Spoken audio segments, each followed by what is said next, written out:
ओम गुरुब्रह्मा गुरुविष्णु गुरुदेवो महेश्वरः गुरु साक्षात् परब्रह्म तस्मै श्री गुरुवे नमः। नारायणासमारंभं श्री शिवानंद मध्यमं रामानंदावतिमः वंदे गुरुपरंपरं योगीश्वरं प्रणमाम्यहं। श्री रामानंद महामतुं योगाभ्यासं समारंभे मोक्ष साम्राज्यदायिनी। ओम श्री गुरुभ्यो नमः। अंतर्मुखानंदाय नमः। గురుగారు, నాదొక చిన్న సందేహం. ఏం చెప్పు?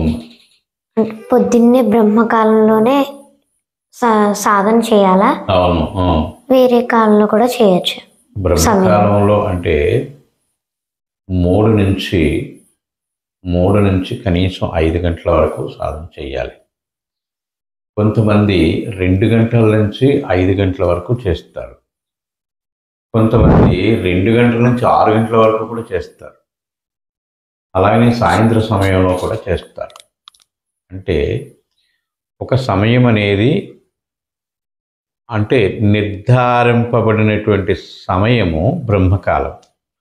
బ్రహ్మ ముహూర్త కాలంలో అప్పటి వరకు ఫ్రెష్గా పడుకుంటాడు కదా, చక్కగా నిద్ర పడుతుంది. నిద్ర పట్టిన తర్వాత వాడికి 2 గంటలకో 3 గంటలకో లేచి ముఖం కడుక్కొని కాళ్ళు చేతులు కడుక్కొని చక్కగా కూర్చుంటే వాడికి మైండ్ రిలాక్స్డ్గా ఉంటుంది. కాబట్టి అప్పుడు దాకా ఈ నిద్రపోయిన దాని మీద శక్తివంతంగా ఈ మనస్సు ఉంటుంది కనుక అప్పుడు సాధన బాగా జరుగుతుందన్నమాట. చూడు, ఒక చదువు కూడా తెల్లవారుజామున చదువుకుంటే పిల్లలు అది మైండ్లో ఉండిపోతుంది. అలాగే నీ సాధన కూడా తెల్లవారుజామున చేస్తే ఏ రకమైనటువంటి డిస్టర్బెన్స్ ఉండదు. కాబట్టి మనసు పడుకొని లేచిన దాని మీద ప్రశాంతంగా ఉంటుంది. కాబట్టి ఆ సమయంలో చక్కగా సాధన జరుగుతుందని మహాత్ములు పూర్వకాలం నుంచి చెప్పినటువంటి విషయం. పోతే ఉత్తర గీతలో శ్రీకృష్ణ భగవానుడు చెప్పినటువంటి విషయం ఏంటంటే, నువ్వు బ్రహ్మకాలంలో ఎలాగ చేస్తావు, ఉదయం తెల్లవారుజామున చేస్తావు, సాయంత్రం చేస్తావు, కానీ మధ్యలో మరి అవసరం లేదా అంటే దానికి పరమాత్మ ఏం చెప్పారంటే, గచ్చన్ తిష్ట సదా కాలం వాయుస్వీకరణం పరం సర్వకాల ప్రయోగేన సహస్రాయుర్భవే నరః. గచ్చన్ తిష్ట సదాకాలం వాయుస్వీకరణం పరం అంటే కూర్చున్నప్పుడే కాదు, నుంచున్నప్పుడే కాదు, నడుస్తున్నప్పుడే కాదు, ఏదైనా వ్యవహారం నువ్వు పని చేసుకుంటున్నప్పుడే కాదు, సర్వకాల సర్వావస్థల యందును ఈ అభ్యాసం అనేటువంటిది చేయవచ్చును. అంటే కొంతకాలానికి ప్రాణాన్ని అంతర్ముఖం చేయడము కూర్చొని చేసే సమయంలో వాడికి అభ్యాసం పూర్తిగా అయిపోతుంది కనుక అది నడుస్తున్నప్పుడు కానీ, కూర్చున్నప్పుడు కానీ, ఏదైనా పని చేస్తున్నప్పుడు కానీ, మాట్లాడుతుండేటప్పుడు, తినేటప్పుడు, నిద్రపోయినప్పుడే కుదరదు తప్ప మిగతా సమయాల్లో వాడు ఏ పని చేస్తున్నప్పటికీ కూడా చక్కగా సాధన చేసుకోవచ్చు. ఇంతకీ ఆ సాధన అంటే ఏమిటి అనేది కదా ఇక్కడ విషయం.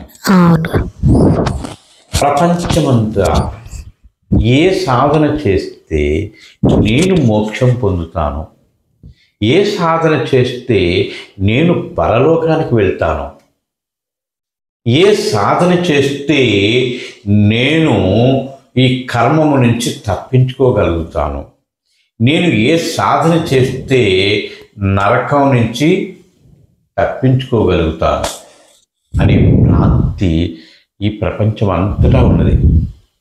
అన్ని మతాల వాళ్ళు ఆ విషయాన్ని తెలుసుకుంటారు.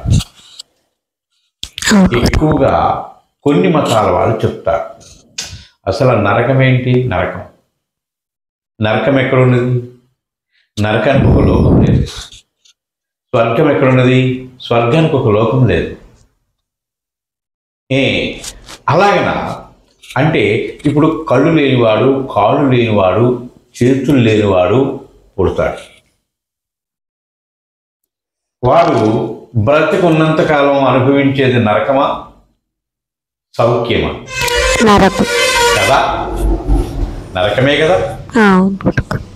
సరే, కళ్ళుండి కాళ్ళుండి చేతులు లేనివాడు శరీరంలో అనేక అనారోగ్యాలతో బాధపడుతూ ఉంటాడు. అది నరకప్రాయం కాదా? నరకప్రాయమేగా. పుట్టినప్పుడు కాడి నుంచి అసలు కష్టం అంటే ఏమిటో, బాధ అంటే ఏమిటో, లేమి అంటే ఏమిటో తెలియకుండా తల్లిదండ్రులు ఆ పిల్లవాడిని పెంచుతారు. వాడు పెద్దరిగిన తర్వాత కూడా వీడు సంపాదించినటువంటి ఐశ్వర్యాన్ని వాడికి ఇస్తారు. అలాంటి భార్యను చూసి పెళ్లి చేస్తారు. వాళ్ళిద్దరూ కూడా ఆ ఐశ్వర్యంతో అనుభవిస్తూ ఇంతకంత పెంచుకుంటూ వాళ్ళు ఎంతో ఆనందంగా జీవిస్తారు. అంతకు మించిన స్వర్గం కానీ, అంతకు మించినటువంటి భోగము కానీ ఇంకేమైనా ఉందా? లేదు.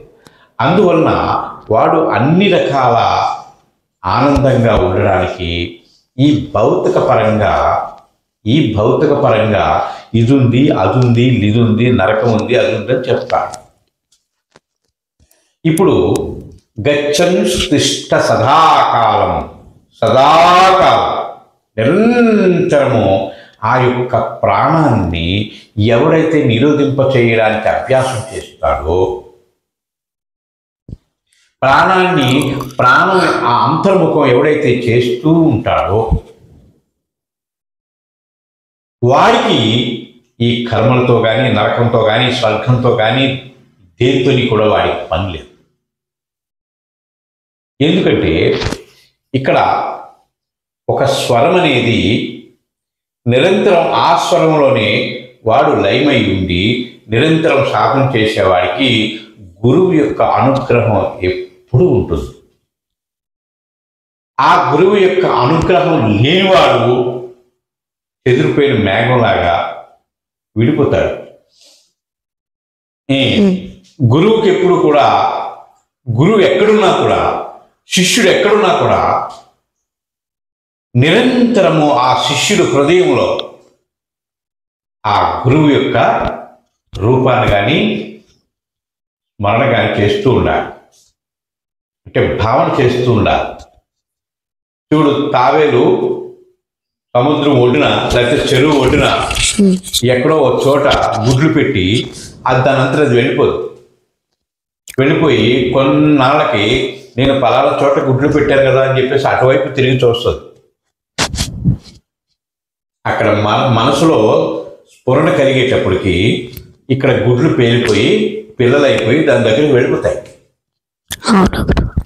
అలాగా ఈ యొక్క శిష్యుడు ఎక్కడున్నా, అడవిలో ఉన్నా, తపస్సులో ఉన్నా, లేకపోతే ఆ పట్టణాల్లో ఉన్నా, విదేశాల్లో ఉన్నా, ఎక్కడున్నా కూడా వాడు సాధన చేస్తూ నిరంతరం సాధనలోనే ఉంటూ నిరంతర గురుస్మరణ చేస్తూ ఉంటే వానికి ఏ రకమైనటువంటి నరకాలు ప్రాప్తించవు. పాపము ఇది, పుణ్యము అది. ఏది? గురువు యొక్క నీడన బ్రతికే శిష్యునికి పాపం అంటదు. అది లేని వారికి అంతా పాపమే. ఎందుకు పాపము?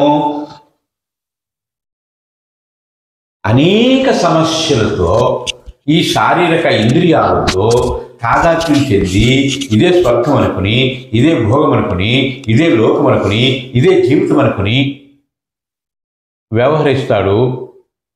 అందువలన అక్కడితోటే తాను ఆగిపోతాడు. పునరపి జననం, పునరపి మరణం, జననం మరణం, జననం మరణం, జననం మరణం, ఆ విధంగా జరుగుతుంది. ఈ జనన మరణ ప్రవాహ చక్రంలో నిరంతరం కొట్టుకుపోతూనే ఉంటాడు. నిత్యము సాధన చేస్తూ సర్వకాల సర్వావస్థల ఇందు ఎవడైతే చేస్తాడో కచ్చంతిష్ట సదాకాలం వాయు స్వీకరణం పరం, నిరంతరము ఆ ప్రాణాన్ని ఆస్వాదిస్తూ ఉంటాడో, అంటే తాగుతూ ఉంటాడు. వాయుభక్షణ నిరంతరం చేస్తూ ఎవడైతే గురువు కనుసైనికుల్లో లేకపోతే గురువుని యొక్క హృదయంలో వీడు ఎప్పుడైతే మెలుగుతూ ఉంటాడో వాడికి సద్గతి కలుగుతుంది సుమా. గురువే తానే గురువు. అంటే పాలెల్లి నీళ్ళలో కలిసినట్లు, నీళ్ళెల్లి పాలల్లో కలిసినట్లు వారిద్దరికీ భేదరహితమయ్యి ఆ గురువులో శిష్యుడు కలిసిపోతాడు. అంతే తప్ప దేవుడున్నాడు, నిన్ను శిక్షిస్తాడు, నన్ను నమ్మకపోతే నిన్ను నరకాన్ని దోషిస్తాడు, నమ్మితేనేమో స్వర్గాన్ని దోషిస్తాడు, లాక్కుపోతాడు, ఇవన్నీ కట్టుకథ మాటలు, అనుభవం లేని మాటలు.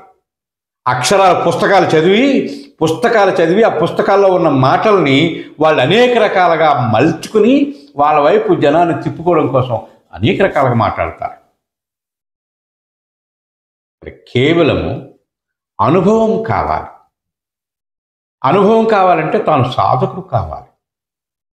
అంతేగాని చదివి చెప్పేవాళ్ళు చాలామంది ఉన్నారు. అనేక రకాల గంటల తరబడి, రోజుల తరబడి, వారాల తరబడి, నెలల తరబడి అనేకమైనటువంటి సోదులు చెప్పేవాళ్ళు బోల్డు మంది ఉన్నారు. అనుభవపూర్వకంగా చెప్పాలి.